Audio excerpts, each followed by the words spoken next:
showers fell in Sydney this morning, extremely light, and I should imagine, Johnny Tapp, the track is in tip-top shape. You're so right, Mike. Good afternoon to you. Good afternoon, everyone. And I'm very pleased to announce that we have a glorious day in Sydney. It's a little bit overcast. There's been no rain whatsoever to speak of in this part of the city. And the track, as you said, will be lightning fast. It's Foster's Day. Foster's are sponsoring the AJC Derby. The race is worth $500,000. They're also sponsoring the Doncaster, worth $250,000. And everybody here is talking about Bone Crusher. It's been quite a while since I've seen a horse capture the public imagination quite to the extent that this New Zealander has. His win in the Tancred Stakes last Saturday was nothing short of unbelievable, and if he can reproduce it, he'll certainly win today's Derby. The other question on everybody's lips is, can Neville Begg's 3-year-old filly Heat of the Moment emulate the deeds of fillies like Cetius, Anna Lee, Emancipation, and win the Doncaster as a 3-year-old? It's a great day. The crowd anticipated at about 35,000. Whether or not they'll get close to that figure remains to be seen, but the stage is set for a memorable Derby day, Mike. I'm looking forward to it, and our live racing action will commence with race 3 at 1:45. I'll see you then, boys. Thanks, Johnny. We'll see you out there. Well, the Easter to Randwick for the first of our live races on this afternoon's opening day of the Easter Carnival. This is the Rex White Handicap for 2-year-old fillies. Your commentator, Johnny Tapp. Good on you, Mike. Thanks very much, and good afternoon, Minister. Nice to see you on deck today on the set of Wide World of Sports. Your boss, of course, is out here to present the Derby Trophy shortly. Let's go down to Ray Hadley now and check the tote call on the Rex White Handicap. Thanks, Ray. Thank you very much, John. Good afternoon to you. Misty Craney, the top one at 7-1. Classic Killer 12s. Talon at 7-1. Ikratan at 15s. Godessa at 5-1. Down to Crown Royal 11-1. Shorter than that in the ring by about 4 points. Lynn's Love at 2-1. In the ring 6-4 to 7-4. Carrioy Kingdom at 30s. Chichu Topaz 80, Princess Beautiful 50s, Glory Days at 20s, La Maison at 15, Young Bess at 330, and Belle Chavot at 400-1. John, they tell me the Queenslander Lynn's Love will come from the outside barrier 14, will go straight to the lead and will win. All right, Ray, we'll see how spot on that information is. She'll need to have plenty of pace to get over from there. She's a chestnut filly by Gosh, a former good Queensland sprinter, and is ridden by Shane Scriven, who hasn't ridden much in Sydney. In fact, I'm not altogether certain if he has before. This could be his first essay. Now, La Maison looked like moving in, but swung away at the last second. La Maison continues to give trouble. She's a stablemate to the previous winner, Faris King. Classic Keller stands up well in the gates, and so does Belle Chavot, who's drawn down close in barrier 3. Inside stall occupied by Young Bess, a chestnut filly by Biscay. Now, La Maison moves up, but Lynn's Love is still out of line. Scriven trying to get that filly into the gates. Carrioy Kingdom in the Vic Hayes colours stands up well. By Vane out of Queen Carrioy, and with a pedigree like that, has plenty of speed naturally. Something's thrown itself down in the gates. Wide out, I can see a horse sitting down on its haunches like a dog begging out in about number 13 barrier. Just having a look at the book to see what's drawn out in that vicinity. One of them's Godessa. By crikey, I hope it's not Godessa, which is favourite for the race and the subject of some very heavy support.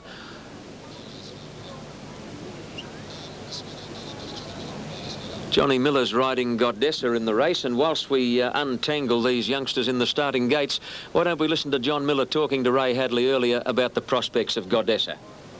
Well, John, do you know a lot about Godessa?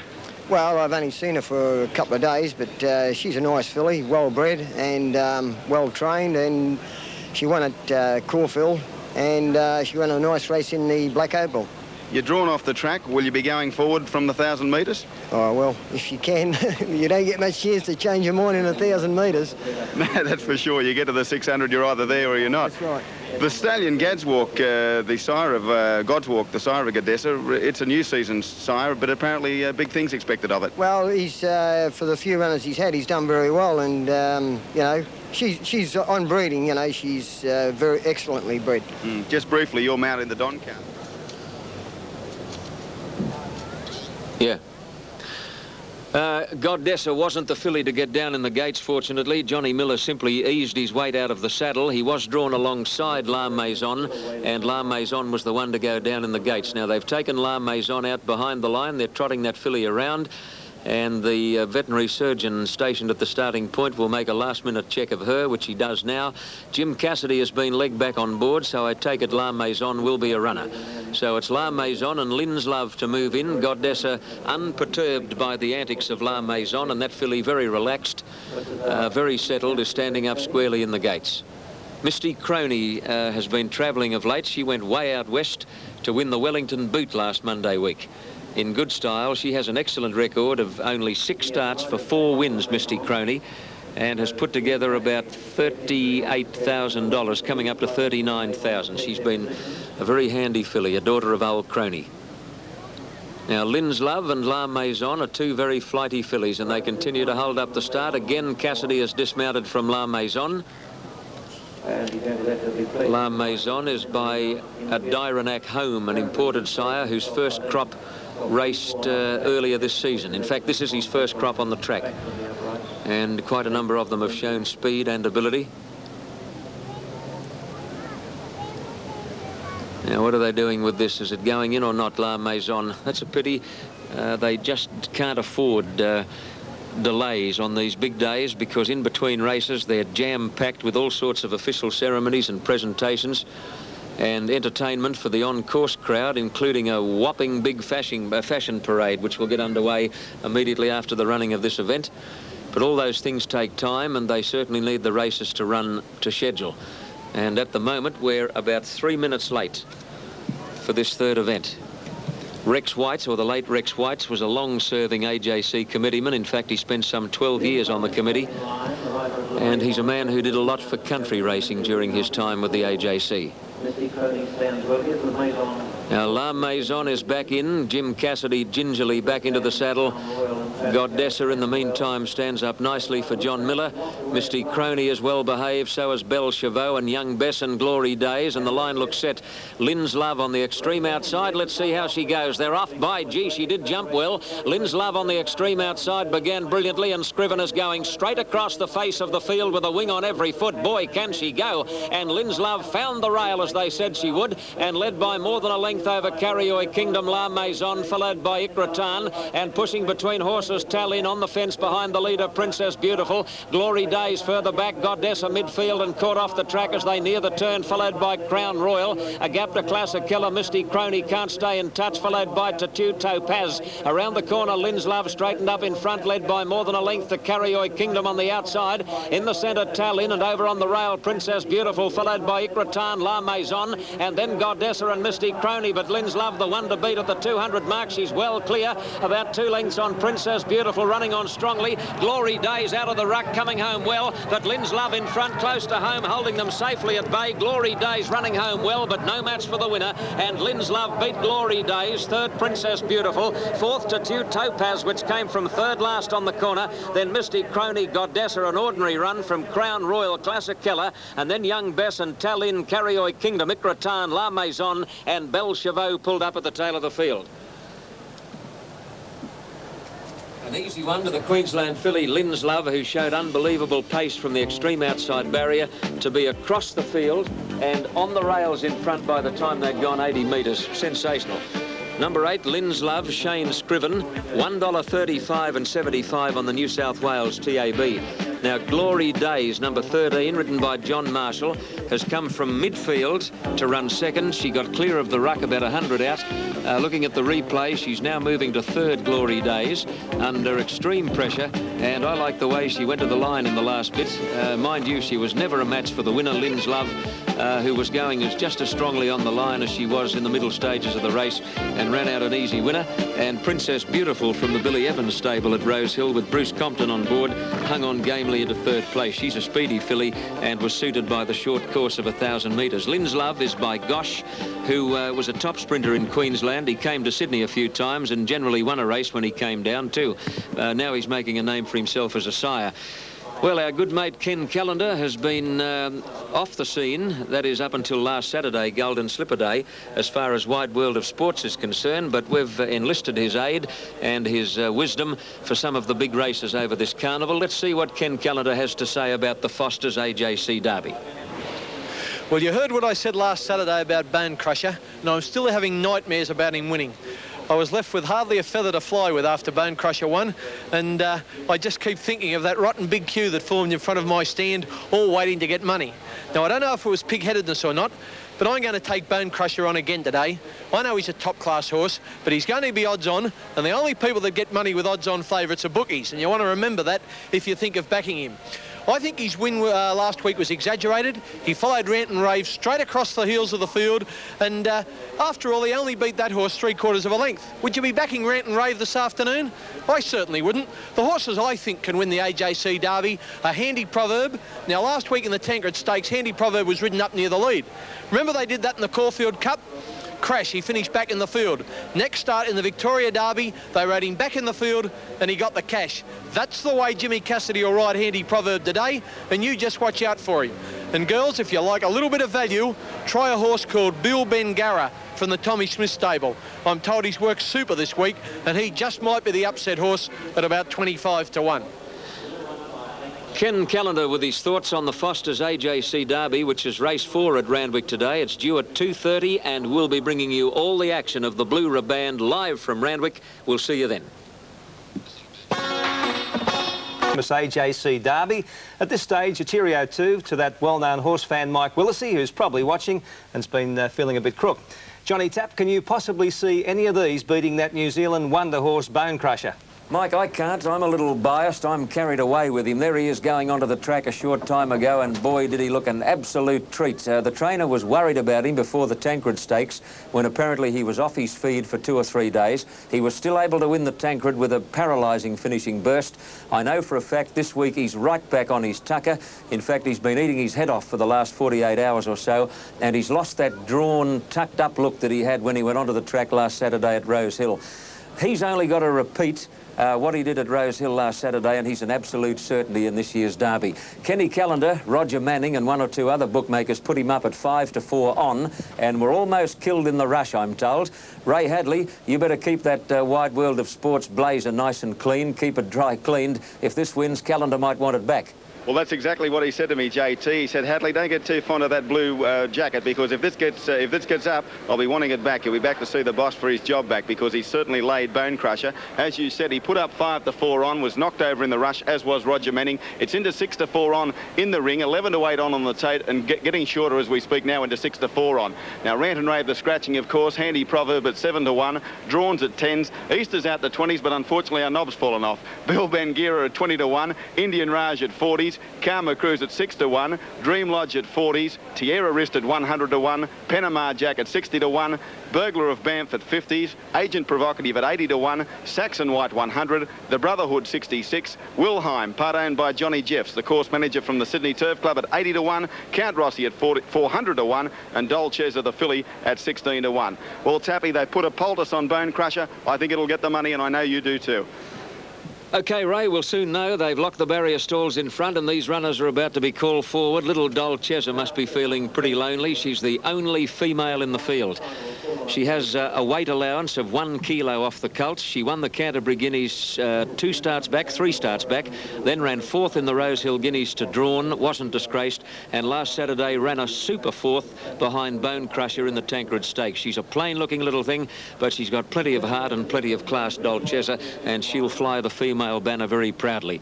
Well, Mick Dittman rides Easter in the Derby. He rode the horse in the Rose Hill Guineas a fortnight back. As you'll recall, Easter loomed up towards the lead on the turn, looked certain to take a hand in the finish, and then compounded badly to finish at the tail of the field. Will he go better in the Derby? Let's find out. Well, Mick, Easter last start, an inexplicably poor run. Have you got any reasons for it? No, I haven't. I don't know what happened the other day to him. The run was just too bad to be true. But, you know, in the stable, he seemed to have done all right, and his work's been OK. He's never a flash worker on the track, so you can't get a real good guide on him. But we're expecting him to race well on his previous form. But you've always got that run in the back of your head from last start. Now, more than half the field has been positioned. I can see Easter in the gates. Beal Bangara stands up nicely. So does Dream Lodge, Indian Raj and Drawn. At this stage of proceedings, we welcome viewers in New Zealand to our Derby telecast from Royal Randwick in Sydney. On an overcast day, a few spits and spots of rain in different parts of Sydney during the morning. None at Randwick, and the track is lightning fast. A big crowd, estimated at somewhere between 28 and 30,000. Now, Dol Chesa getting a pat from one of the gatemen out in about 14 or 15 gates. Actually, she's in the stall, which is marked 17, but the inside 4 or 5 gates actually protrude across onto the A-grass training track. Now they're ready. Handy Proverb is drawn out wide. He hits the button and they're off and running in the Derby. And the Brotherhood on the extreme outside is one of the first out. Down near the rail side, Beal Bangara began well, and so did Drawn. But the Brotherhood crossed over and went to the lead at the winning post over Dol Chesa, Drawn and Beal Bangara. Saxon White is right up there with them, but caught deep on the turn out of the straight, followed by Tierra Wrist and then Wilhelm and Easter. And Dream Lodge going a bit fiercely is locked away on the fence as they leave the straight, and then Agent Provocative. Karma Cruise 3 and 4 deep from his outside barrier. A mile back Indian Raj, and then Bone Crusher given time to find his feet, followed by Burglar of Banff. Now Handy Proverb allowed to get a lot further back today than he did in the Tancred. He's third last, second last Count Rossi, and Panama Jack whipped them in. They've got 1800 to go on the side of the track, and one of the bolters in the race, Saxon White, went to the lead by 2 lengths on Dol Chesa and the Brotherhood, and parked out 3 deep as Karma Cruise, who can't get on the track. Tierra Wrist rather is out 3 deep as they go to the back. Further back is Wilhelm, and then Drawn and Beal Bangara. There's Karma Cruise, and he too is out 3 wide on the outside of Agent Provocative. On the fence, Dream Lodge, followed by Easter. Now Bone Crusher must have hit the fence in the early stages of the race. He's got a big splash of paint on his offside stifle. Further back, Indian Raj, followed by Handy Proverb, and then Burglar of Banff and Count Rossi. And Panama Jack is back at the tail of the field at the 1200 mark, racing to the top turn. And Langby allowed Tierra Wrist on the outside to move up and join Saxon White. Wilhelm is about to make a line of 3. A length away, the filly Dol Chesa on the outside of the Brotherhood, followed by Drawn, who's in a perfect spot, but can he stay the 1.5 miles? Karma Cruise can't get on the track. He's 3 and 4 deep, but starting to go up towards the lead. And then Beal Bangara, Agent Provocative, followed by Easter. Bone Crusher taken away from the rail is starting to make up ground. He's out about 5 deep now, Bone Crusher. Further back, Handy Proverb, who's trailing Bone Crusher, followed by Indian Raj. Then Burglar of Banff and Dream Lodge from Panama Jack, and last is Count Rossi. 600 metres out as they near the turn in the Derby, and the leader Tierra Wrist by 1.5 lengths to Wilhelm on the outside of Dol Chesa, and then Saxon White, followed by Drawn, the Brotherhood. Bone Crusher on the outside as they turn for home, and Easter is right on his wheel, and further back Handy Proverb. Over the rise now, Tierra Wrist is the leader, clear of Wilhelm. Drawn is coming through in the centre. Further out, Bone Crusher taking an age to get going. Easter is going with him, and on the extreme outside, Handy Proverb. 150 out, Tierra Wrist is the leader. They're coming from all directions. It's Bone Crusher, Handy Proverb and Drawn. Bone Crusher put his head in front. He's got a great big heart. Bone Crusher, he'll win the Derby. Bone Crusher, too good. Look at the photo for second and third. They're all over the track. Handy Proverb, Beal Bangara, the Brotherhood, Drawn. Agent Provocative in that line of horses, followed by Indian Raj, Burglar of Banff, Dream Lodge, and then Tierra Wrist and Saxon White. Well back in the field, then came Dol Chesa, followed by Panama Jack, and then Wilhelm. Easter. A mile back as Count Rossi, and Karma Cruise pulled up with the tail enders in the Derby of 86. Well, I think everybody at Randwick, and probably everybody watching at home throughout Australia and New Zealand, would have been of the opinion, 200 metres out, that Bone Crusher had the job ahead of him. He had horses on either side of him that looked to be going just as well as he was at that stage, namely Handy Proverb and Drawn on his inside, but Gary Stewart rode like a man inspired in the last 100 metres, and Bone Crusher proved that he's got not only a superb finishing run, as he showed in the Tancred Stakes last week, but he's got a heart as big as himself. When the chips were really down, when he looked in grave danger of being beaten in the Derby, he pulled out half a length in the final drive to the line, and he has won his Derby in great fashion. Bone Crusher, ridden by Gary Stewart, becomes the first New Zealand horse to ever win $1 million in prize money. A 3-year-old chestnut gelding trained by Frank Ritchie for Mr. P.J. Mitchell, who bought the horse as a yearling at the Waikato sale in New Zealand for only $3,200. So like Manicato, Bone Crusher has been one of the rags to riches stories of the Australian turf. Ray Hadley has trainer Frank Ritchie. I would imagine a very relieved and happy Frank Ritchie in the saddling enclosure. Well, Frank, John Tapp said you'd be a relieved man. Actually, a very happy one as well, I'd imagine. Yes, and relieved, definitely. Yes. A lot of pressure on you through the week. Oh, there is. It's very hard with racing in this company to keep them up, and it hasn't all been plain sailing, but yes, I'm pleased it's over and turned out so well. We spoke about this horse after the Tancred. You put the champion tag on him, as I did then, and that's been confirmed today. Yes, it has. I thought he might have won a little better. That sounds cheeky, but he appeared to do better. Perhaps he's better with 2 weeks between races, but he's won. That's what counts. Yeah, well, backing him up was a problem. It was. It's not a thing I do often at home. Are you going to take them on in the Sydney Cup? There was a rumour that if he won easy today, that would be what you'd be doing. At this stage, I say that's definitely out. I thought he did it a little harder than I would have wished, and I won't make a definite decision, but it's very unlikely. Frank, congratulations. Thank you very much. John Tapp, a very happy Frank Ritchie, and you heard that ovation in the background as Bone Crusher is returning to scale after a great win in the 1986 Foster's AJC Derby. Well, that ovation will get even louder in a moment, Ray, because they're now bringing the horse back through the Foster's horseshoe into the mounting yard, and again thunderous applause breaks out for a great horse, Bone Crusher. Breeding buffs will well remember Bone Crusher's sire, a horse called Pagasa, which was by no means a punter's pal here in Sydney. He was trained by Neville Begg. He was by Kayaru Star, believe it or not. So he looked to be bred on sprint lines, and yet here he is siring a Derby winner. Pagasa went to Standard Stud in New Zealand after racing here in Sydney, and he was a disappointing horse, very disappointing horse. I can remember 1 or 2 occasions when he was the medium of solid support, but he gave up cold here one day at Randwick in a race, Pagasa. I can remember Ron Quinton being very disappointed with his run on the day, and yet back to New Zealand to sire a horse with as much heart and as much courage as Bone Crusher. There'll never be a rule to breeding of horses. Numbers official 1, 3, 13, so Handy Proverb got second. Number 13 third. Agent Provocative has run third. A stablemate to Handy Proverb. The official fourth was Drawn, who had every chance. He was perfectly ridden and just failed to run out the 2400 metres. So repeating the placings, 1, 3, 13, Bone Crusher, Handy Proverb and Agent Provocative. The third place getter was 100 to 1 pop on the tote. Well, Kenny Callender was going to take that horse on, Bone Crusher. He'll be feeling a little bit sick in the tummy after that. Let's see what Ken thinks of the other big attraction here today, the Doncaster. Well, I might be a bookie, but I still don't mind having a bet. And I think there's a real good thing in race 6 here at Randwick today, the Princess Handicap, and it's TAB number 4, Samara, to be ridden by Malcolm Johnston. Now, we won't be too generous with the odds on the bookies board, somewhere around about 3 to 1.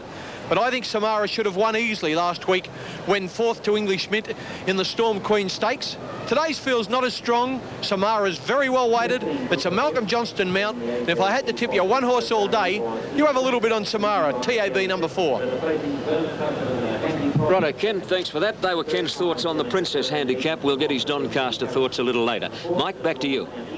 Thanks, Johnny. Yes, with Kenny having taken on Bounding Away last week and Bone Crusher twice, I think we'll have to get John Brown to open up a tax-deductible fund for Ken Callender. Send all your donations here. Plus all your jackets and clothes too. We go again to Royal Randwick now for our live coverage of the first day of the AJC's Easter Carnival. Coming up, race 5, the Princess Handicap for 3-year-old fillies. Your caller, Johnny Tapp. Thank you, Mike. The race carries prize money of $50,000. The cloud that we had at Randwick earlier today has now cleared, and the sun's streaming down as the 3-year-old fillies mill around behind the line.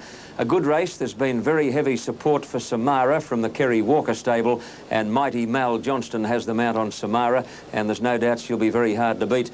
Ray, what sort of support have you noted for Samara downstairs? Well, John, she's one of a number of fillies that have been backed in the race. Shinakima at 9 to 1, a little easy. Cologne at 30. Normandy Bay's been pretty well supported. Tappy around 9 to 2. Samara, of course, 7 to 4 is the favourite. Hasty Zip a little easy. 8's out to 9s. Just now, the Queenslander. She's been well supported, although a good judge tells me this may be short of her best distance, the 2,000 metres. 11 to 2, in from 6 to 1. Rainfast at 40 to 1. Regal Realm at 10 to 1. Lycan Lady has been spec'd at longer odds, and they tell me she's a bit over the odds at 25s. Kate Charlotte at 10s. Fleet Invader 100 to 1. Hasty Miss at 80s. Madam Sue, another Neville Begg horse in the race at 160, and Careless Love at 60 to 1. Tappy, I went back to see Ken Callender on the stand, but I think he was at the bar having a double scotch.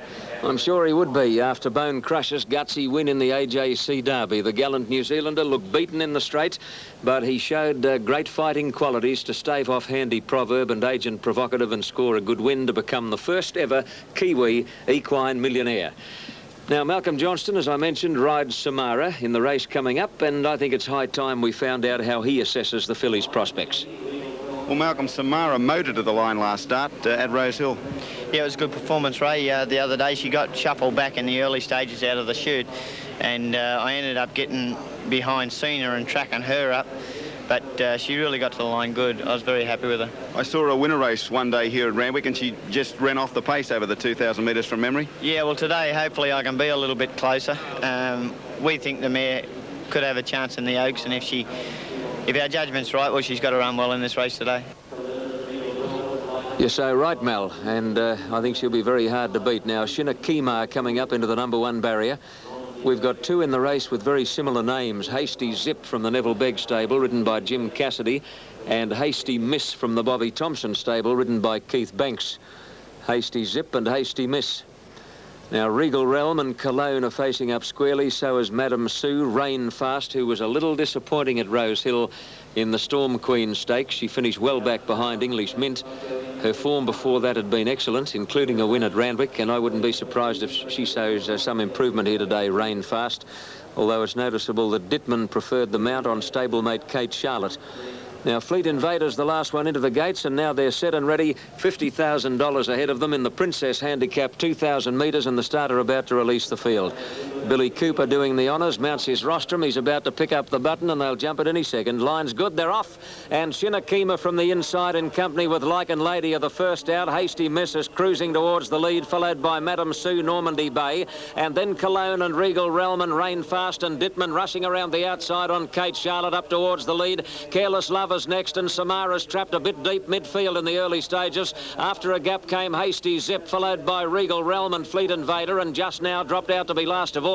To the back they run about 1,500 out, and Hasty Miss on the inside is joined by Madame Sue now going to the lead. Samara caught deep, and Johnston allowed her to kick up into third place on the outside, followed by Kate Charlotte, Shinakima. A length and a half to Careless Love, and then Lycan Lady, and a half away on the outside Rain Fast as they head down the back, and the pace is a cracker. About 2 lengths away then Cologne on the inside of Normandy Bay, followed by Hasty Zip and Regal Realm. Second last is Fleet Invader, and just now last of all as they reach the top turn. Plenty of pace on in the Princess, and the leader Madame Sue, a length on Samara, a length and a half Hasty Miss on the inside of Shinakima, Lycan Lady on the inside of Kate Charlotte. 2 lengths away Careless Love, followed by Cologne, Rain Fast, Hasty Zip and Normandy Bay, and then Fleet Invader and Regal Realm, and still just now whip them in as they go over the crossing at the 800 mark, and Madame Sue is the leader. A half length on Samara, getting closer. In third place on the outside Shinakima, then Hasty Miss and Rain Fast, followed by Kate Charlotte. Fleet Invader moving around the outside, then Lycan Lady, Normandy Bay about to take off, followed by Cologne, Regal Realm. On the fence behind them, hard ridden as Hasty Zip as they near the turn from Careless Love, and just now the Princess Field is packing up as they turn the corner, and Madame Sue is almost joined by Samara as they straighten. In third place on the outside Shinakima, and then Lycan Lady with the big white face starting to run on strongly. In fact, Lycan Lady has loomed up to grab Samara as they come to the 200 mark, and watch this, it's just now coming from last, just now down the outside, and Cologne getting through in the centre, but just now swept to the lead 100 metres out, and just now has come from Stone Motherless last to score a very big win. Bruce Compton a double at Randwick, and just now beat Cologne. Third Regal Realm, fourth Lycan Lady, then Normandy Bay, Kate Charlotte, Hasty Miss, Samara, followed by Hasty Zip and Careless Love, well back Fleet Invader, and then Shinakima, Madame Sue tired to run second last, and Rain Fast, who's not going well, is last of all. Well, Bruce Compton has ridden 2 winners today, and they've both come from last or close enough to it. The other one, of course, was Farris King in the second event of the day. The winner just now, trained at Toowoomba by Jim Atkins. So the Queenslanders are killing him here at Randwick today, having won